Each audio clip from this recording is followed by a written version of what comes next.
Hello friend, एक बार फिर से बहुत बहुत स्वागत है आप सभी का आपका अपना यूट्यूब चैनल मेजर टारगेट पर। तो फ्रेंड, आज के इस वीडियो में हम लोग क्लास 10 के साइंस यानी कि विज्ञान का एक और महत्वपूर्ण मॉडल पेपर को देखने वाले हैं। इस मॉडल पेपर में टोटली 1 से लेकर 80 तक वस्तुनिष्ठ प्रश्न है, ठीक है, जिनमें आपको सिर्फ और सिर्फ किन्हीं 40 प्रश्नों का ही उत्तर देना है। जी हाँ, यहाँ पे जो 1 से लेकर 80 तक वस्तुनिष्ठ प्रश्न है ना, ये सभी प्रश्न आपके बोर्ड एग्जाम में काफी सारे प्रश्न जो है ना 2023 के एग्जाम में 100% देखने को मिलेगा। यानी कि इस वीडियो में जो हम लोग जितने भी क्वेश्चंस को देखेंगे ना, ये सभी प्रश्न वायरल क्वेश्चंस के तौर पर देखने वाले हैं, जो आपके बोर्ड एग्जाम में 100% लड़ेगा ही लड़ेगा। तो फ्रेंड, यह क्लास काफी इंपॉर्टेंट आपके बोर्ड एग्जाम के लिए। प्लीज़ दोस्तों, क्लास को बिल्कुल शुरू से लेकर आखिरी तक जरूर कीजिएगा। और दोस्तों, आप ज़्यादा से ज़्यादा कोशिश कीजिएगा एक एक क्वेश्चंस का आंसर जो है ना, आप हमें फटाफट से कमेंट सेक्शन में या फिर लाइव चैट में कमेंट जरूर कीजिएगा। इससे हमको ये पता चलेगा कि आपका बोर्ड एग्जाम की तैयारी काफ़ी अच्छी तरीके से चल रही है, ठीक है। और दोस्तों, ये क्लास काफ़ी इंपॉर्टेंट है, आप कोशिश कीजिएगा एक एक क्वेश्चंस को अच्छी तरीके से याद करने का। तो फ्रेंड, फटाफट से वीडियो को लाइक कर दीजिएगा। और दोस्तों, चैनल पर नए हैं ना, तो प्लीज़ दोस्तों जल्दी से फटाफट से चैनल को सब्सक्राइब कर लीजिएगा। साथ में बगल में बेल आइकन आएगा, इसको प्रेस करके जो है ना ऑल पर जरूर सेलेक्ट कर लीजिएगा, क्योंकि यहाँ पे जो है ना डेली धमाकेदार क्लास होते रहता है। तो चलिए फ्रेंड, शुरू करते हैं यहाँ पे आज के पहले नंबर प्रश्न के साथ, जो कि आपके बोर्ड एग्जाम के लिए अत्यंत ही महत्वपूर्ण है। और दोस्तों, ये प्रश्न जो है आपके बोर्ड एग्जाम में पूछे जाएंगे। तो यहाँ पे आपको बताना है कि सूर्य तथा अन्य तारों की विशाल ऊर्जा के स्रोत कौन है। काफी इंपॉर्टेंट प्रश्न है। तो फ्रेंड, आपको बता देते हैं, सूर्य तथा अन्य तारों की विशाल ऊर्जा के स्रोत कौन है, नाभिकीय संलयन है। यानी कि यहाँ पे ए वाला ऑप्शन जो है ना बिल्कुल ही करेक्ट आंसर हो जाएगा। और दोस्तों, आपके एग्जाम में एक प्रश्न ये पूछे जाते हैं कि सूर्य से हमें कौन सी विटामिन की प्राप्ति होती है, तो विटामिन डी की प्राप्ति होती है। और दोस्तों, ये तारे क्यों टिमटिमाते हैं, तो प्रकाश के अपवर्तन के कारण तारे टिमटिमाते हैं। चलिए फ्रेंड, यहाँ पे देखिएगा दूसरा नंबर प्रश्न, जो कि आपके बोर्ड एग्जाम के लिए अत्यंत ही महत्वपूर्ण है। और दोस्तों, ये भी प्रश्न जो है आपके बोर्ड एग्जाम में पूछे जाएंगे। चलिए इसको पहले स्क्रॉल डाउन कर लेते हैं, ताकि यहाँ पे आपको अच्छी तरीके से क्वेश्चंस दिख जाए क्लियरली। तो फ्रेंड, यहाँ पे प्रश्न ये करा है कि आपको बताना है कि इनमें से कौन सा दर्पण का सूत्र है। यहाँ पे आपको पहचान है कि कौन जो है ना दोस्तों दर्पण का सूत्र है। तो यहाँ पे एगो चीज आप याद रखिएगा, जो दर्पण का सूत्र होते हैं ना, उसमें क्या होते हैं, पॉजिटिव होते हैं, बीच में क्या होते हैं दोस्तों, प्लस होते हैं।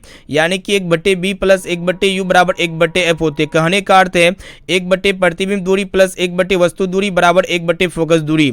यानी कि यहाँ पे ए वाला ऑप्शन जो है ना बिल्कुल ही करेक्ट आंसर हो जाएगा। इसका जस्ट ऑपोजिट होता है आपका लेंस सूत्र। लेंस सूत्र में क्या होते हैं दोस्तों, यहाँ पे प्लस की जगह माइनस होते हैं, बाकी सब सेम होते हैं। चलिए फ्रेंड, देखते हैं यहाँ पे तीसरा नंबर प्रश्न, जो कि आपके बोर्ड एग्जाम के लिए अत्यंत ही महत्वपूर्ण है। और दोस्तों, इस प्रश्न को भी अच्छी तरीके से याद कर लीजिएगा। तो फ्रेंड, यहाँ पे आपको बताना है कि टिंडल प्रभाव, मतलब टिंडल का प्रभाव देखा जा सकता है, ठीक है। तो फ्रेंड, आपको पता होना चाहिए टिंडल का प्रभाव हम लोग कहाँ पे देखते हैं, जंगलों में देखते हैं। यानी कि यहाँ पे ए वाला ऑप्शन जो है ना बिल्कुल ही सही उत्तर हो जाएगा। चलिए फ्रेंड, देखते हैं यहाँ पे चौथा नंबर प्रश्न, जो कि आपके बोर्ड एग्जाम के लिए बहुत इंपॉर्टेंट है, ठीक है। तो फ्रेंड, यहाँ पे आपको बताना है कि तारों के टिमटिमाने की व्याख्या किस सिद्धांत पर आधारित है, ठीक है। तो फ्रेंड, रात के समय जो तारे टिमटिमाते हुए नजर आते ना, तो किसके कारण टिमटिमाते हैं, तो प्रकाश के अपवर्तन के कारण टिमटिमाते हैं। यानी कि यहाँ पे ए वाला ऑप्शन जो है ना बिल्कुल ही करेक्ट आंसर हो जाएगा। और दोस्तों, आपको ये भी पता होना चाहिए कि नीला रंग का प्रकीर्णन क्या होते हैं दोस्तों, सबसे ज्यादा होते हैं। इसी के कारण हमें आसमान का कलर जो दिखाई देते हैं ना, क्या दिखाई देते हैं, टिमटिमाते हुए नजर आते हैं, ठीक है। और दोस्तों, वर्ण विक्षेपण मतलब कौन सी किस में घटता है, तो ये जो घटता है ना दोस्तों, प्रिज्म में घटता है, ठीक है। चलिए देखते हैं यहाँ पे नेक्स्ट क्वेश्चन की तरफ बढ़ चलते हैं, जो कि आपके बोर्ड एग्जाम के लिए बहुत इंपॉर्टेंट है। तो फ्रेंड, यहाँ पे आपको बताना है कि सामान्य नेत्र के रेटिना पर बनने वाला प्रतिबिंब होता है, ठीक है। तो फ्रेंड, आपको पता होना चाहिए हमारे नेत्र के रेटिना पर जो प्रतिबिंब बनता है ना दोस्तों, कैसा बनता है, वास्तविक, उल्टा और वस्तु से छोटा बनता है। यानी कि इसका सी वाला ऑप्शन जो है ना बिल्कुल ही करेक्ट आंसर हो जाएगा। और दोस्तों, हमारे आंख में कौन सा नेत्र लेंस पाए जाते हैं, तो उत्तल लेंस पाए जाते हैं। चलिए फ्रेंड, देखते हैं यहाँ पे नेक्स्ट क्वेश्चन की तरफ बढ़ चलते हैं, जो कि आपके बोर्ड एग्जाम के लिए बहुत इंपॉर्टेंट है। तो यहाँ पे आपको बताना है कि किसी बल्ब से 1 मिनट में 120 कूलाम आवेश प्रभावित हो रही है, तो विद्युत धारा का मान क्या होगा। तो चलिए फटाफट से इसको सोल्व करते हैं। तो फ्रेंड, यहाँ पे टाइम कितना दिया गया, 1 मिनट दिया गया है। तो 1 मिनट को हम लोग कन्वर्ट करेंगे सेकंड में, क्योंकि यहाँ पे टाइम का ऐसा यूनिट क्या होते हैं, सेकेंड होते हैं, ठीक है। तो यहाँ पे 60 सेकेंड हो जाएंगे टी। और यहाँ पे क्यू का मान देखिएगा दोस्तों, कितना दिया गया, 120 कूलाम दिया गया है, तो यहाँ पे 120 ही हो जाएगा। तो यहाँ पे आपसे क्या पूछ रहा है कि इलेक्ट्रिक करंट यानी कि आई का मान पूछ रहा है, ठीक है। तो फ्रेंड आपको पता होना चाहिए आई बराबर क्या होते हैं, क्यू बटा टी होते हैं। तो यहाँ पे देखिएगा दोस्तों क्यू का वैल्यू कितना दिया गया, 120 दिया गया, बट्टे करेंगे और टी का मान यहाँ पे 60 करेंगे। तो यहाँ पे इसको जब काटेंगे तो 60 दूना 120 हो जाएगा। और दोस्तों इलेक्ट्रिक करंट का जो एसआई यूनिट होते हैं क्या होते हैं, एम्पियर होते हैं, उसको हम लोग ए के द्वारा दिखाते हैं, यानी कि 2 एम्पियर, जो कि यहाँ पे बी ऑप्शन में दिया गया। उम्मीद करते हैं ये प्रश्न आपको अच्छी तरीके से समझ में एक ही बार में आ जाएगा, ठीक है। यहाँ पे क्लास को अगर आप शुरू से लेकर आखिरी तक कर लेते हैं, देख लेते हैं, अच्छी तरीके से पढ़ लेते हैं ना, तो ये मेरा गारंटी है कि आपको जो है ना दोस्तों क्लास में 110% ये सभी प्रश्न याद हो जाएगा, ठीक है। तो कोशिश कीजिएगा क्लास को बिल्कुल शुरू से लेकर आखिरी तक करने का। चलिए फ्रेंड देखते हैं यहाँ पे 7वां नंबर प्रश्न भी बहुत ही इंपॉर्टेंट आपके बोर्ड एग्जाम के लिए। तो फ्रेंड यहाँ पे आपको बताना है कि किस उपकरण में धन यानी कि प्लस और ऋण यानी कि माइनस का चिन्ह नहीं होता है, ठीक है।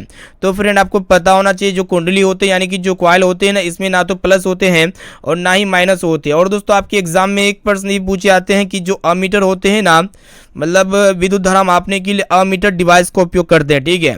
और दोस्तों विभवांतर मापने के लिए हम लोग कौन सा यंत्र का उपयोग करते हैं, तो वोल्टमीटर डिवाइस का उपयोग किया जाता है।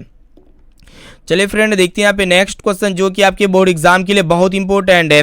तो फ्रेंड यहाँ पे आपको बताना है कि लघु पतन के समय परिपथ में विद्युत धारा का मान क्या होता है, ठीक है। तो जब भी कोई शॉर्ट सर्किट होता है तो उस समय सर्किट में जो इलेक्ट्रिक करंट का वैल्यू होता है ना, बहुत ज़्यादा इंक्रीज हो जाते हैं, यानी कि बहुत अधिक बढ़ जाते हैं। यहाँ पे ए वाला ऑप्शन जो है ना, इसका बिल्कुल ही करेक्ट आंसर हो जाएगा। चलिए फ्रेंड देखते हैं यहाँ पे नेक्स्ट क्वेश्चन, जो कि आपके बोर्ड एग्जाम के लिए बहुत इंपॉर्टेंट है। और दोस्तों ये भी प्रश्न जो है आपके बोर्ड एग्जाम में पूछे जाएंगे, तो इसको भी अच्छी तरीके से याद कर लीजिएगा। तो फ्रेंड यहाँ पे आपको बताना है कि विद्युत चुंबक प्रेरक की खोज किसने की थी।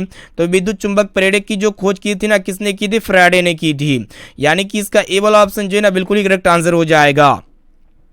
चलिए फ्रेंड देखते हैं यहाँ पे 10 नंबर प्रश्न भी बहुत ही इंपॉर्टेंट आपके बोर्ड एग्जाम के लिए। ये भी प्रश्न जो है आपके बोर्ड एग्जाम में पूछे जाएंगे।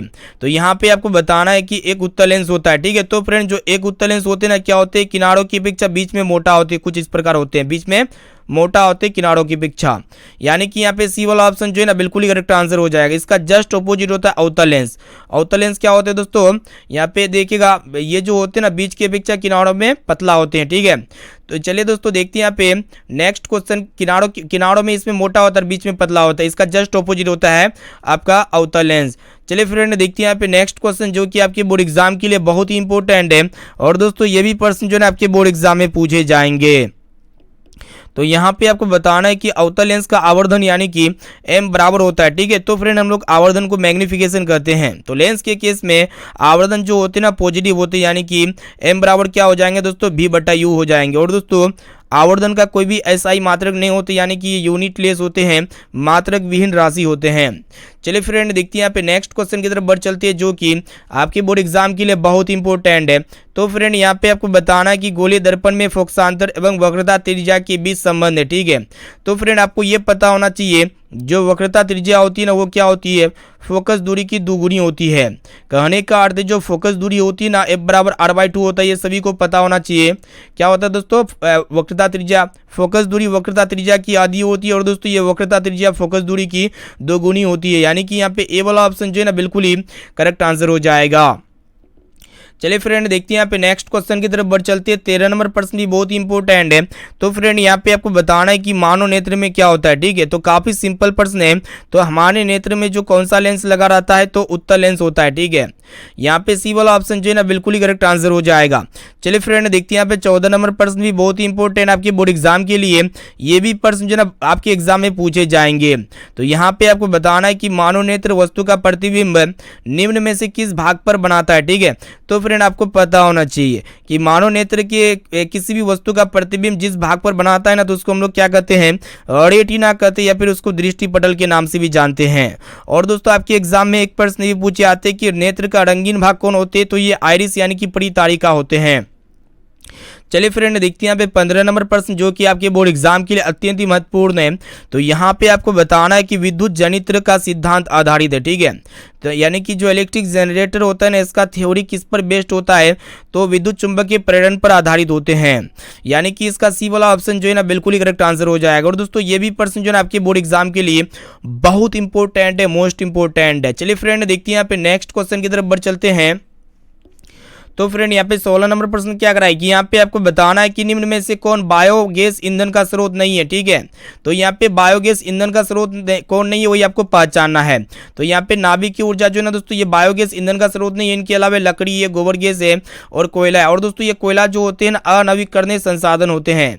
और दोस्तों ये कोयला सबसे ज्यादा कहाँ पे पाई जाती है, तो झारखंड में पाई जाती है, बिहार राज्य के यहाँ पे झारखंड में पाई जाती है। चलिए देखते हैं यहाँ पे नेक्स्ट क्वेश्चन जो कि आपके बोर्ड एग्जाम के लिए बहुत ही इंपॉर्टेंट है। तो फ्रेंड यहाँ पे आपको बताना है कि जीवाश्म ईंधन का उदाहरण है। ठीक है, तो जीव जंतुओं से बने ईंधन को हम लोग जीवाश्म ईंधन कहते हैं। तो यहाँ पे जीवाश्म ईंधन का क्या क्या उदाहरण हो जाएंगे, कोयला हो जाएंगे, लकड़ी हो जाएंगे और यहाँ पे गोबर गैस हो जाएंगे, यानी कि ये सभी हो जाएंगे। यहाँ पे डी वाला ऑप्शन जो है ना बिल्कुल ही करेक्ट आंसर हो जाएगा। चलिए फ्रेंड देखते हैं यहाँ पे नेक्स्ट क्वेश्चन। यहाँ पे आपको बताना है कि जिस वस्तु से प्रकाश निकलता है उसे कहा जाता है। ठीक है, तो फ्रेंड आपको पता होना चाहिए जिस भी वस्तु से प्रकाश निकलता है ना तो उसको हम लोग क्या कहते हैं, प्रकाश स्रोत कहते हैं, प्रकाश स्रोत। ठीक है, सोर्स ऑफ लाइट। जैसे कि यहाँ पे क्या क्या हो सकते हैं प्रकाश स्रोत के उदाहरण, जैसे कि यहाँ पे टॉर्च हो सकती है, लालटेन हो सकते हैं। ठीक है, और भी काफ़ी सारी चीज़ हो सकती है। चलिए देखते हैं यहाँ पे नेक्स्ट क्वेश्चन जो कि आपके बोर्ड एग्जाम में 100% पूछ लिए जाएंगे ये सभी प्रश्न, इसलिए क्लास काफ़ी इंपॉर्टेंट है। क्लास को बिल्कुल शुरू से लेकर आखिरी तक जरूर कीजिएगा।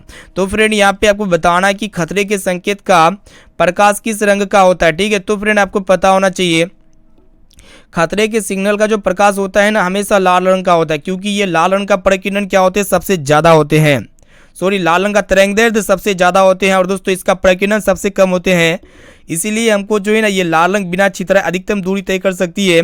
ये सब कारणों से हम लोग लाल रंग का उपयोग कहाँ पे करते हैं, खतरे के सिग्नल के रूप में इसका इस्तेमाल किया जाता है। और दोस्तों ये नीला रंग का प्रकीर्णन सबसे ज़्यादा होता है। इसी के कारण क्या होते हैं दोस्तों, ये नीले रंग को जो है ना क्या करते थे, अपवर्तित कर देते हैं। ठीक है, यानी कि यहाँ पे जो है ना, चलिए देखते हैं यहाँ पे नेक्स्ट क्वेश्चन की तरफ बढ़ चलते हैं। तो फ्रेंड यहाँ पे 20 नंबर प्रश्न भी बहुत ही इंपॉर्टेंट आपके बोर्ड एग्जाम के लिए। तो फ्रेंड यहाँ पे आपको बताना है कि 1 जूल और 1 सेकेंड के अनुपात को क्या कहा जाता है, अत्यंत ही महत्वपूर्ण है।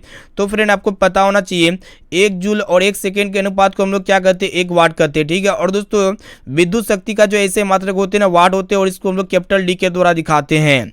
और दोस्तों विद्युत आवेश का ऐसे मात्रक क्या होते हैं, कूलम होते हैं, इसको हम लोग सी के द्वारा दिखाते हैं। और दोस्तों विभवांतर या फिर विद्युत विभव का ऐसे मात्रक क्या होते हैं, वोल्ट होते हैं और इसको भी के द्वारा दिखाते हैं।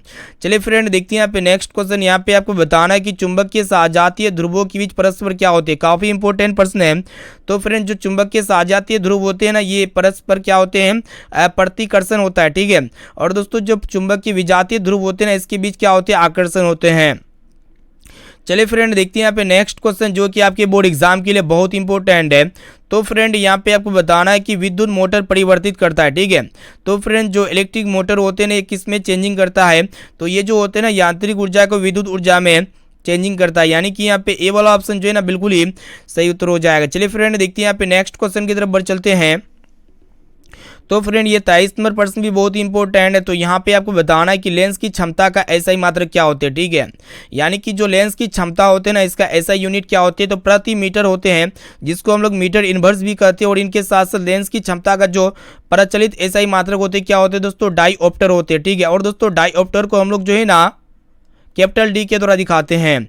चलिए फ्रेंड देखते हैं यहाँ पे 24 नंबर प्रश्न जो कि आपके बोर्ड एग्जाम के लिए अत्यंत ही महत्वपूर्ण है।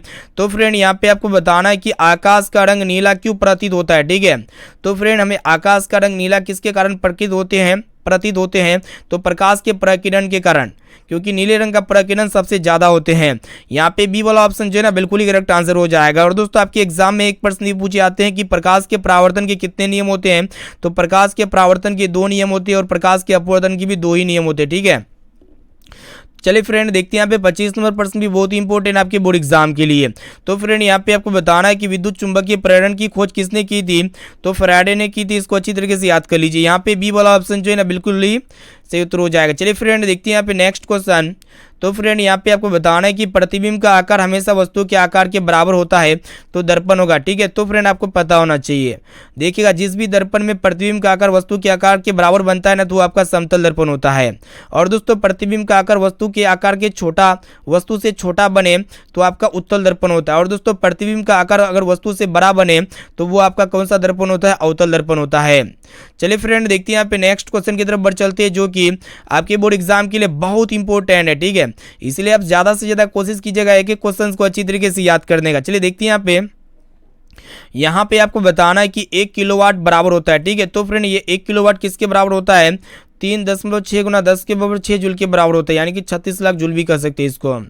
यहाँ पे ए वाला ऑप्शन जो है ना बिल्कुल ही सही उत्तर हो जाएगा। चलिए देखते हैं यहाँ पे अगला प्रश्न भी बहुत ही इंपॉर्टेंट, आपको बताना है कि एथोनिक अम्लों को सामान्यतः क्या कहा जाता है, ठीक है।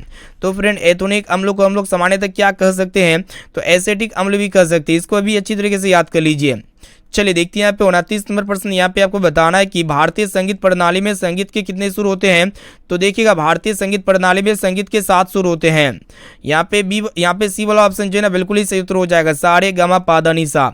चलिए देखते हैं यहाँ पे नेक्स्ट क्वेश्चन, यहाँ पे आपको बताना है कि वायुरोधी बर्तनों में खाद्य सामग्री रखने में उपचयन की गति हो जाती है धीमी, ठीक है। ठीक है, वायुरोधी बर्तनों में अगर खाद्य सामग्री को रखेंगे तो उपचयन की गति क्या हो जाएगी दोस्तों, धीमी हो जाएगी, यानी कि जो ऑक्सीकरण का उसमें योग जो है ना बहुत ही धीमी हो जाता है।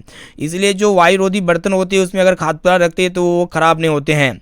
और दोस्तों इसमें जैसे कि क्या क्या रखा जा सकता है, वसायुक्त पदार्थ को रखा जाता है। चलिए फ्रेंड देखते हैं यहाँ पे नेक्स्ट क्वेश्चन की तरफ बढ़ चलती है, जो कि आपके बोर्ड एग्जाम के लिए बहुत इंपॉर्टेंट है। तो फ्रेंड यहाँ पे बताना है कि नीचे दी गई अभिक्रिया में कौन सा कथन सत्य है, ठीक है। तो यहाँ पे देखिएगा कॉपर जो है ना ऑक्सीजन के साथ जुड़ करके कॉपर ऑक्साइड बनाते हैं। कहने का अर्थ है इसमें जो हो रहा है ना दोस्तों, कॉपर ऑक्सीजन के साथ जुड़ रहा है, यानी कि कॉपर का ऑक्सीकरण हो रहा है। इसलिए यहाँ पे ए वाला ऑप्शन जो है ना बिल्कुल ही सही उत्तर हो जाएगा। चलिए देखते हैं यहाँ पे नेक्स्ट क्वेश्चन, जो कि बहुत इंपॉर्टेंट है। यहाँ पे आपको बताना है कि सिल्वर क्लोराइड का रंग क्या होता है, ठीक है। तो फ्रेंड ये सिल्वर क्लोराइड का जो रंग होता है ना क्या होता है, सफेद होता है, ठीक है। इसको भी अच्छी तरीके से याद कर लीजिए, आपके एग्जाम में पूछे जाएंगे। और दोस्तों आपके एग्जाम में एक प्रश्न ये पूछे आते हैं कि सिल्वर आयोडाइड का रंग कैसा होता है, पीला रंग होता है। चलिए फ्रेंड देखिए यहाँ पे आपको बताना है कि समीकरण CaCO3 tense to CaO plus CO2 किस प्रकार का समीकरण है, ठीक है। तो यहाँ पे कैल्शियम कार्बोनेट जो है ना दोस्तों रिएक्ट होकर के कैल्शियम ऑक्साइड और कार्बन डाइऑक्साइड गैस का निर्माण करता है, ठीक है। तो इनके फलस्वरूप क्या हो रहा है कि एकल उत्पाद जो है ना, सॉरी यहाँ पे एक ही को प्रतिकारक टूट करके 2 या 2 से अधिक उत्पाद बनाते हैं। तो इस तरह की रासायनिक अभिक्रिया को हम लोग वियोजन अभिक्रिया के नाम से जानते हैं। यहाँ पे ए वाला ऑप्शन जो है ना बिल्कुल ही सही उत्तर हो जाएगा। चलिए फ्रेंड देखते हैं यहाँ पे नेक्स्ट क्वेश्चन। तो फ्रेंड यहाँ पे आपको बताना है कि किसी लाल तत्व आयरन पर जलवाष्प से प्रभावित करने पर कौन सा यौगिक प्राप्त होता है। तो फ्रेंड आयरन ऑक्साइड प्राप्त होता है, ठीक है, यानी कि Fe3O4 प्राप्त होता है। यहाँ पे सी वाला ऑप्शन जो है ना बिल्कुल ही सही उत्तर हो जाएगा। चलिए देखते हैं यहाँ पे आपको बताना है कि हमारे शरीर में pH कितने प्रास के बीच कार्य करता है। तो फ्रेंड हमारे शरीर में pH का जो रेंज होता है ना 7.0 से 7.8 के बीच होता है। और दोस्तों रक्त का जो pH मान होता है ना कितना होता है, 7.4 होता है। चलिए देखते हैं यहाँ पे नेक्स्ट क्वेश्चन। तो फ्रेंड यहाँ पे देखिएगा एक एक क्वेश्चन जो है ना आपके बोर्ड एग्जाम के लिए बहुत इंपॉर्टेंट है। 36 नंबर प्रश्न क्या कराएगी, यहाँ पे आपको बताना है कि बेकिंग पाउडर का अणुसूत्र क्या होता है, ठीक है। तो बेकिंग पाउडर को हम लोग क्या कहते हैं, खाने वाला सोडा के नाम से भी जानते हैं। इसका जो अणुसूत्र होते हैं क्या होते हैं, NaHCO3 होते हैं, यानी कि सोडियम हाइड्रोजन कार्बोनेट होते हैं। यहाँ पे सी वाला ऑप्शन जो है ना बिल्कुल ही करेक्ट आंसर हो जाएगा। चलिए देखते हैं यहाँ पे अगला प्रश्न है। यहाँ पे आपको बताना है कि निम्न में से कौन आयनिक यौगिक है, ठीक है। तो फ्रेंड आयनिक यौगिक जो होंगे ना जिसमें धन आयन और ऋण आयन दोनों आयन मौजूद हो तो उसको हम लोग आयनिक यौगिक कहेंगे। तो यहाँ पे CaCl2 यहाँ पे आयनिक यौगिक है। चलिए देखते हैं यहाँ पे अगला प्रश्न है। तो फ्रेंड यहाँ पे आपको बताना है कि निम्न में से कौन सा पदार्थ ऑक्सीजन से संयोग नहीं करता है, ठीक है। तो फ्रेंड ये जो कोल्ड होते हैं ना ये संक्षारित रोधी होती है, यानी कि ये ऑक्सीजन से संयोग नहीं करता है, ठीक है। इसको भी अच्छी तरीके से याद कर लीजिएगा, आपके एग्जाम्स के लिए काफ़ी इंपॉर्टेंट है। और दोस्तों आपके एग्जाम में एक प्रश्न ये पूछे आते हैं कि 1 ग्राम सोना से कितना किलोमीटर लंबा तार खींचा जा सकता है। तो 2 किलोमीटर लंबा तार खींचा जा सकता है। चलिए फ्रेंड देखते हैं यहाँ पे आपको बताना है कि शुद्ध सोना को व्यक्त किया जाता है, ठीक है। तो फ्रेंड जो शुद्ध सोना होते हैं ना इसको 24 कैरेट से व्यक्त करते हैं। और दोस्तों ये शुद्ध सोना से हम लोग आभूषण नहीं बना सकते हैं, यानी कि यहाँ पे बी वाला ऑप्शन जो है ना बिल्कुल ही सही उत्तर हो जाएगा। और दोस्तों आभूषण बनाने वाला जो सोना होता है ना कितना कैरेट का होता है, 22 कैरेट का होता है। इसमें हम लोग क्या करते हैं दोस्तों, ये आभूषण बनाने वाला सोना क्या होते हैं और ये शुद्ध सोना क्या होती है, आपका क्या होते हैं, मुलायम होते हैं। और ये आपका इसको हम लोग क्या करते हैं 22 कैरेट, और इसमें हम लोग 2 कैरेट जो है ना दोस्तों कॉपर या फिर तांबा या फिर कॉपर का मिश्र धातु मिला करके इसको बनाया जाता है। चलिए देखते हैं यहाँ पे आपको बताना है कि वायुमंडल में CO2 गैस की उपस्थिति है। तो फ्रेंड आपको पता होना चाहिए वायुमंडल में कितना प्रतिशत जो है ना कार्बन डाइऑक्साइड गैस पाई जाती है। तो 0.03% पाई जाती है, यानी कि यहाँ पे सी वाला ऑप्शन जो है ना बिल्कुल ही करेक्ट आंसर हो जाएगा। चलिए फ्रेंड देखते हैं यहाँ पे नेक्स्ट क्वेश्चन की तरफ बढ़ चलते हैं। तो फ्रेंड यहाँ पे आपको बताना है कि सल्फ्यूरिक अम्ल का अणुसूत्र क्या होता है। ठीक है, तो फ्रेंड जो सल्फ्यूरिक अम्ल होते हैं ना, जो अम्लों का राजा होते हैं, इसका जो अणुसूत्र होते हैं क्या होते हैं, H2SO4 होते हैं। यहाँ पे बी वाला ऑप्शन जो है ना इसका बिल्कुल ही सही उत्तर हो जाएगा। चलिए देखते हैं यहाँ पे आपको बताना है कि कार्बोक्सिलिक एसिड समूह कौन है। ठीक है, तो यहाँ पे कार्बोक्सिलिक एसिड जो समूह है ना दोस्तों कौन है, तो सिंगल बॉन्ड CHO है। ठीक है, तो यहाँ पे देखिएगा दोस्तों, यहाँ पे जो 42 का जो सही और सटीक आंसर हो जाएगा ना, क्या हो जाएगा, सिंगल बॉन्ड COOH हो जाएगा। यानी कि यहाँ पे बी वाला ऑप्शन जो है ना इसका बिल्कुल ही सही उत्तर हो जाएगा। चलिए देखते हैं यहाँ पे आपको बताना है कि ओजोन की एक अणु में ऑक्सीजन की परमाणु संख्या कितनी होती है। तो फ्रेंड ओजोन की एक अणु में ऑक्सीजन की परमाणु संख्या कितनी होती है, सबसे पहले यहाँ पे देखिएगा ओजोन का जो अणुसूत्र होता है क्या होता है, O3 होता है। तो यहाँ पे ऑक्सीजन का कितना अणु हो जाएगा, तो यहाँ पे 3 हो जाएगा, जो कि यहाँ पे सी ऑप्शन में दिया गया है। चलिए फ्रेंड यहाँ पे आपको बताना है कि आवर्त सारणी में कितने आवर्त यानी कि क्षैतिज पंक्तियाँ होती है। तो आवर्त सारणी में जो आवर्तों की संख्या होती है 7 होती है। और दोस्तों आवर्त सारणी में कितने वर्ग होते हैं, तो 18 वर्ग होते हैं। चलिए देखते हैं यहाँ पे नेक्स्ट क्वेश्चन। यहाँ पे आपको बताना है कि सल्फेट अर्ध हाइड्रेट या फिर हेमीहाइड्रेट का अन्य नाम क्या होता है, प्लास्टर ऑफ पेरिस होता है। और दोस्तों आपको ये भी पूछा जाता है कि किसको गर्म करने पर प्लास्टर ऑफ पेरिस का निर्माण होते हैं, तो जिप्सम को गर्म करने पर प्लास्टर ऑफ पेरिस का निर्माण होते हैं। चलिए फ्रेंड देखते हैं यहाँ पे नेक्स्ट क्वेश्चन की तरफ बढ़ चलते हैं। तो फ्रेंड यहाँ पे आपको बताना है कि ऑक्सीजन की परमाणु संख्या कितनी होती है। तो आपको आपके एग्जाम में प्रश्न पूछे जाते हैं कितनी होती है ऑक्सीजन की परमाणु संख्या, तो 8 होती है। यानी कि इसका बी वाला ऑप्शन जो है ना बिल्कुल ही सही उत्तर हो जाएगा। चलिए देखते हैं यहाँ पे आपको बताना है कि 1 पिकोमीटर कितने मीटर के बराबर होते हैं। तो फ्रेंड 1 पिकोमीटर जो है कितने मीटर के बराबर होते हैं, 10 के पावर -12 मीटर के बराबर होते हैं। यहाँ पे सी वाला ऑप्शन इसका बिल्कुल ही सही उत्तर हो जाएगा। चलिए देखते हैं यहाँ पे आपको बताना है कि एथेनॉल का क्रियाशील मूलक है। ठीक है, तो फ्रेंड एथेनॉल का जो क्रियाशील मूलक होते हैं ना क्या होते हैं, सिंगल बॉन्ड OH होते हैं। यानी कि यहाँ पे ए वाला ऑप्शन जो है ना इसका बिल्कुल ही करेक्ट आंसर हो जाएगा। चलिए फ्रेंड देखते हैं यहाँ पे नेक्स्ट क्वेश्चन की तरफ बढ़ चलते हैं। तो फ्रेंड ये भी प्रश्न जो है ना बहुत इंपॉर्टेंट है। तो यहाँ पे आपको बताना है कि किसी अभिकारक में भाग लेने वाले पदार्थ कहलाते हैं। तो फ्रेंड किसी भी अभिकारक में भाग लेने वाले पदार्थ को हम लोग क्या कहते हैं, आपको पता होना चाहिए, अभिकारक कहते हैं। ठीक है, प्रतिकारक या फिर अभिकारक। और दोस्तों किसी भी अभिक्रिया में भाग लेने वाले पदार्थ के फलस्वरूप जो नए पदार्थ बनते हैं ना उसको हम लोग क्या कहते हैं, प्रतिफल कहते हैं या फिर उत्पाद कहते हैं। चलिए फ्रेंड देखते हैं यहाँ पे नेक्स्ट क्वेश्चन। यहाँ पे आपको बताना है कि साधारण नमक का रासायनिक सूत्र क्या होते हैं, NaCl होते हैं। और दोस्तों आपके एग्जाम में एक प्रश्न ये पूछे जा सकते हैं कि कौन सा अधातु चमकीला होता है। तो फ्रेंड जो अधातु चमकीला होता है ना, कौन सा अधातु चमकीला होता है, तो ये नमक जो होते हैं ना क्या होते हैं, चमकीला होते हैं। चलिए देखते हैं यहाँ पे अगला प्रश्न भी बहुत इंपॉर्टेंट है। तो फ्रेंड यहाँ पे आपको बताना है कि निम्न में से कौन मुख्यतः बायोगैस है। तो फ्रेंड यहाँ पे जो बायोगैस हो जाएगा ना CH4 यानी कि मीथेन हो जाएगा। यहाँ पे सी वाला ऑप्शन जो है ना बिल्कुल ही सही उत्तर हो जाएगा। चलिए देखते हैं यहाँ पे आपको बताना है कि पोटेशियम की परमाणु संख्या क्या होती है। तो फ्रेंड जो पोटेशियम होती है ना इसका जो परमाणु संख्या होती है ना क्या होती है वही आपको बताना है। ठीक है, तो पोटेशियम की जो परमाणु संख्या होती है दोस्तों कितनी होती है, 19 होती है। यानी कि यहाँ पे ए वाला ऑप्शन जो है ना इसका बिल्कुल ही सही उत्तर हो जाएगा। चलिए फ्रेंड देखते हैं यहाँ पे नेक्स्ट क्वेश्चन की तरफ बढ़ चलते हैं। चलिए देखिए यहाँ पे आपको बताना है कि निम्न में से कौन दुर्बल अम्ल है। ठीक है, तो फ्रेंड यहाँ पे जो दुर्बल अम्ल हो जाएगा ना क्या हो जाएगा, CH3COOH हो जाएगा। यानी कि यहाँ पे डी वाला ऑप्शन इसका बिल्कुल ही सही उत्तर हो जाएगा। चलिए देखते हैं यहाँ पे नेक्स्ट क्वेश्चन की तरफ बढ़ चलते हैं जो कि आपके बोर्ड एग्जाम के लिए बहुत ही इंपॉर्टेंट है। यहाँ पे आपको बताना है कि कार्बन क्या है। ठीक है, तो फ्रेंड ये कार्बन क्या होती है, एक प्रकार का अधातु होती है। और दोस्तों आपके एग्जाम में एक प्रश्न ये पूछे आते हैं कि कार्बन के कितने अपूर्व होते हैं। तो कार्बन के 3 अपूर्व होते हैं। पहला होता है आपका ग्रेफाइट, दूसरा होता है आपका हीरा और दोस्तों तीसरा होता है आपका फ्लोरीन। ठीक है, इसको अच्छी तरीके से याद कर लीजिएगा। चलिए देखिए यहाँ पे आपको बताना है कि नर युग्मक तथा मादा युग्मक के संयोजन से क्या बनता है, तो जायगोट बनता है। ठीक है, यानी कि यहाँ पे ए वाला ऑप्शन जो है इसका बिल्कुल ही सही उत्तर हो जाएगा। चलिए देखिए यहाँ पे आपको बताना है कि किसी जीव की जीनी संरचना क्या कहलाती है। तो फ्रेंड आपको बता देते हैं किसी भी जीव की जो जीनी संरचना कहलाती है ना क्या कहलाती है, जीन प्रारूप या फिर जीनोटाइप कहलाती है। यानी कि इसका बी वाला ऑप्शन जो है ना बिल्कुल ही सही उत्तर हो जाएगा। चलिए देखते हैं यहाँ पे अगला प्रश्न की तरफ बढ़ चलते हैं। तो फ्रेंड यहाँ पे आपको बताना है कि मैदानी पारिस्थितिक तंत्र में तृतीय उपभोक्ता होते हैं। तो देखिएगा मैदानी पारिस्थितिक तंत्र में जो तृतीय उपभोक्ता होते हैं ना दोस्तों क्या होते हैं वही आपको बता देना है।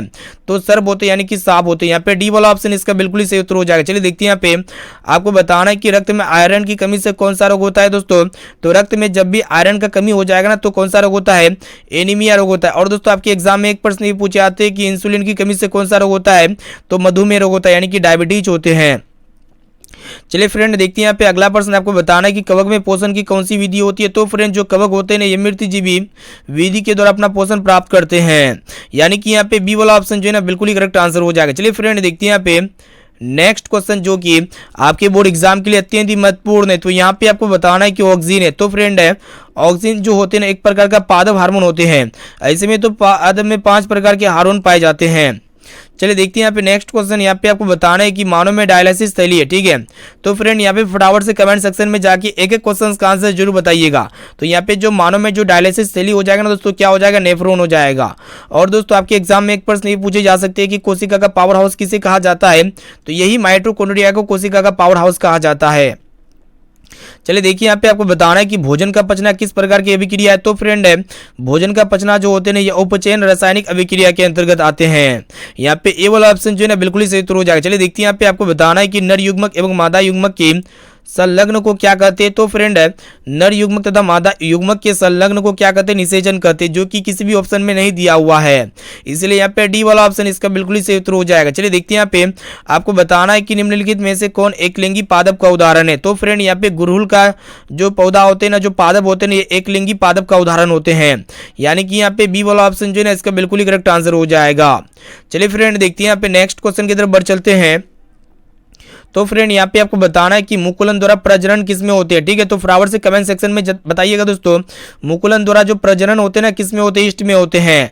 और दोस्तों जो आपके एग्जाम में एक प्रश्न नहीं पूछे जा सकते हैं कि द्विखंडन किसमें होते हैं। तो फ्रेंड अभिमा में क्या होते हैं, द्विखंडन होते हैं। चलिए देखिए यहाँ पे आपको बताना है कि मलेरिया उत्पन्न करने वाला मच्छर जिसको हम लोग क्या कहते हैं, मादा एनोफिलिस के नाम से जानते हैं, ये किस तरह के जल में पनपता है। तो फ्रेंड ये जो होते हैं ना, जो मलेरिया उत्पन्न करने वाला जो मच्छर होते हैं ये हमेशा आपका गंदा जल में पनपते हैं। चलिए देखते हैं यहाँ पे नेक्स्ट क्वेश्चन, इसका जस्ट अपोजिट है। यहाँ पे आपको बताना है कि डेंगू उत्पन्न करने वाला जो मच्छर होते हैं ना दोस्तों, ये किस तरह के जल में होते हैं, तो ये जो है ना साफ जल में पनपते हैं। यानी कि यहाँ पे ए वाला ऑप्शन जो है ना बिल्कुल ही सही उत्तर हो जाएगा। और दोस्तों डेंगू अक्सर जो होते हैं ना कहाँ पे होते हैं, शहरों में होते हैं। और दोस्तों ये मलेरिया कहाँ पे होते हैं, अक्सर गाँव में होते हैं। चलिए देखिए यहाँ पे नेक्स्ट क्वेश्चन, यहाँ पे आपको बताना है कि ओजोन परत पाई जाती है, ठीक है। तो फ्रेंड ये जो ओजोन परत पाई जाती है ना कहाँ पे पाई जाती है, स्ट्रेटोस्फीयर में पाई जाती है। यानी कि इसका ए वाला ऑप्शन जो है ना बिल्कुल ही करेक्ट आंसर हो जाएगा। चलिए फ्रेंड देखते हैं यहाँ पे नेक्स्ट क्वेश्चन की तरफ बढ़ चलते हैं, जो कि आपके बोर्ड एग्जाम के लिए अत्यंत ही महत्वपूर्ण है। आप ज्यादा से ज्यादा कोशिश कीजिएगा एक एक क्वेश्चन का आंसर जो है ना जल्दी से आप हमें फटाफट से कमेंट सेक्शन में जाके जरूर बताइएगा। इससे हमको ये पता चलेगा कि आपका भी तैयारी जो है ना काफी अच्छी तरीके से चल रही है। और दोस्तों इनके साथ साथ यहाँ पे लास्ट में आपको कमेंट सेक्शन में जाके बता देना है कि 1 से लेकर 80 तक हम जो प्रश्न बताए किन्हीं आपको सिर्फ और सिर्फ 40 प्रश्नों का उत्तर देना था, तो आपको पहले से कितना प्रश्न का सही और सटीक आंसर याद था, इसका जवाब आपको इसी वीडियो के कमेंट सेक्शन में जाके बता देना है। तो फ्रेंड यहाँ पे आपको बताना है कि किसी पारिस्थितिक तंत्र में ऊर्जा को ग्रहण करने वाले होते हैं, ठीक है। तो फ्रेंड किसी भी पारिस्थितिक तंत्र में जो ऊर्जा को ग्रहण करने वाले होते हैं ना वो क्या होते हैं, उत्पादक होते हैं। यानी कि यहाँ पे ए वाला ऑप्शन जो है ना बिल्कुल ही करेक्ट आंसर हो जाएगा। चलिए फ्रेंड देखते हैं यहाँ पे नेक्स्ट क्वेश्चन की तरफ बढ़ चलते हैं, जो कि आपके बोर्ड एग्जाम के लिए अत्यंत ही महत्वपूर्ण है। तो फ्रेंड यहाँ पे आपको बताना है कि एडिनोसाइन ट्राइफॉस्फेट, यानी कि जिसको हम लोग क्या कहते हैं, एटीपी कहते हैं। एडिनोसाइन ट्राइफॉस्फेट जो होते हैं ये क्या होते हैं, ऊर्जा का वाहक होते हैं, ऊर्जा का संग्राहक होते हैं, और दोस्तों ऊर्जा का सिक्का होते हैं। यानी कि ये सभी होते हैं, जो कि यहाँ पे डी ऑप्शन में दिया गया, इसीलिए यहाँ पे डी वाला ऑप्शन जो है ना बिल्कुल ही सही उत्तर हो जाएगा। चलिए देखते हैं यहाँ पे आपको बताना है कि स्वपोषी पोषण के लिए आवश्यक है, ठीक है। तो फ्रेंड जो स्वयं पोषण करता है ना, तो उसके लिए काफी सारी चीज आवश्यक होती है, जैसे कि CO2 होते हैं, जल होते हैं, क्लोरोफिल होते हैं, सूर्य का प्रकाश होते हैं। यानी कि ये सभी चीजों की जरूरत होती है। यहाँ पे डी वाला ऑप्शन इसका बिल्कुल ही सही उत्तर हो जाएगा। चलिए फ्रेंड देखते हैं यहाँ पे आपको बताना है कि प्रकाश संश्लेषण द्वारा किसकी प्राप्ति होती है। तो प्रकाश संश्लेषण के द्वारा जो है दोस्तों ग्लूकोज की प्राप्ति होती है। और दोस्तों ग्लूकोज का अणुसूत्र क्या होते हैं, C6H12O6 होते हैं। साथ में से भी आपको याद होना चाहिए। चलिए फ्रेंड देखते हैं यहाँ पे नेक्स्ट क्वेश्चन की तरफ बढ़ चलती है, जो कि आपके बोर्ड एग्जाम के लिए अत्यंत ही महत्वपूर्ण है। तो फ्रेंड यहाँ पे आपको बताना है कि शुक्राणुओं का मोचन कहाँ पे होता है। तो फ्रेंड जो शुक्राणु का जो मोचन होते हैं ना कहाँ पे होते हैं, विड्सन में होते हैं। यहाँ पे सी वाला ऑप्शन इसका बिल्कुल ही सही उत्तर हो जाएगा। चलिए देखते हैं यहाँ पे आपको बताना है कि ओजोन परत पाई जाती है। तो फ्रेंड जो ये ओजोन परत होती है वायुमंडल के सबसे ऊपरी सतह में पाई जाती है। यहाँ पे बी वाला ऑप्शन जो है इसका बिल्कुल ही सही उत्तर हो जाएगा। चलिए देखते हैं यहाँ पे आपको बताना है कि अनुवांशिक गुणों का संदेश होता है, ठीक है। तो फ्रेंड ये अनुवांशिक गुणों का जो संदेश होता है, जेनेटिक्स का संदेश क्या होता है दोस्तों, DNA के अणु में होते हैं। यानी कि यहाँ पे ए वाला ऑप्शन जो है ना बिल्कुल ही करेक्ट आंसर हो जाएगा। चलिए फ्रेंड देखते हैं यहाँ पे नेक्स्ट क्वेश्चन। तो फ्रेंड यहाँ पे आपको बताना है कि एक नर हार्मोन है, ठीक है। तो फ्रेंड यहाँ पे जो एक नर हार्मोन हो जाएगा ना, टेस्टोस्टेरोन हो जाएंगे। इनके अलावा आपका एड्रेनलिन, उसके बाद थायरोक्सिन और उसके बाद एस्ट्रोजन, ये सभी क्या है दोस्तों, मादा हार्मोन के उदाहरण है। तो चलिए फ्रेंड देखते हैं यहाँ पे नेक्स्ट क्वेश्चन की तरफ बढ़ चलते हैं, जो कि आपके बोर्ड एग्जाम के लिए अत्यंत ही महत्वपूर्ण है। तो फ्रेंड यहाँ पे आपको बताना है कि शुक्राणु का निर्माण होता है, ठीक है। तो फ्रेंड शुक्राणु का जो निर्माण होते हैं ना, कहाँ पे होते हैं, विल्सन में होते हैं।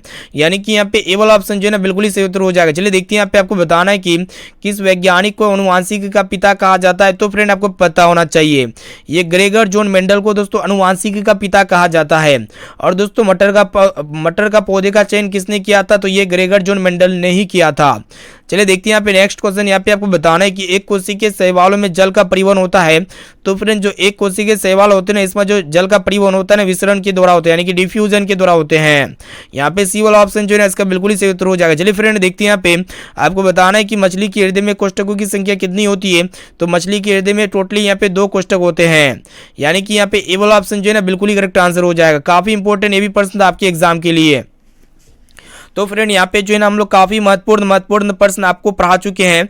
तो आप हमें जल्दी से फटाफट से कमेंट सेक्शन में जाके बताइए दोस्तों, ये 1 से 80 तक प्रश्न में से 40% का ये आंसर देना था, तो आपको पहले से कितना % का और सटीक आंसर याद था। इसका जवाब जल्दी से आप हमें फटाफट से कमेंट सेक्शन में जाके जरूर बता दीजिएगा। और दोस्तों जो भी विद्यार्थी अभी तक हमारे व्हाट्सएप ग्रुप में नहीं जुड़े तो जल्दी से नंबर को ले लीजिएगा दोस्तों। और वीडियो को लाइक नहीं किए तो फटाफट से वीडियो को भी लाइक कर दीजिए। और दोस्तों चैनल पर नए हैं ना, तो प्लीज़ दोस्तों चैनल को भी सब्सक्राइब कर लीजिएगा।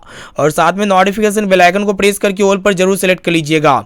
और यहाँ पे व्हाट्सएप ग्रुप में जुड़ने के लिए मेरा व्हाट्सएप नंबर सेव कीजिए 6206076569। इस नंबर को सेव कीजिए। आप बोले कि सर मैं व्हाट्सएप ग्रुप में जोड़ दीजिए, तो हम जो है ना आपको व्हाट्सएप ग्रुप में जोड़ देंगे। फिर मिलते हैं यहाँ पे नेक्स्ट क्लास में दोस्तों। आज के लिए इतना है, थैंक यू, वंदे मातरम। आप अपना पढ़ाई में ध्यान दीजिए, सेल्फ स्टडी कीजिए दोस्तों। Take care, bye bye.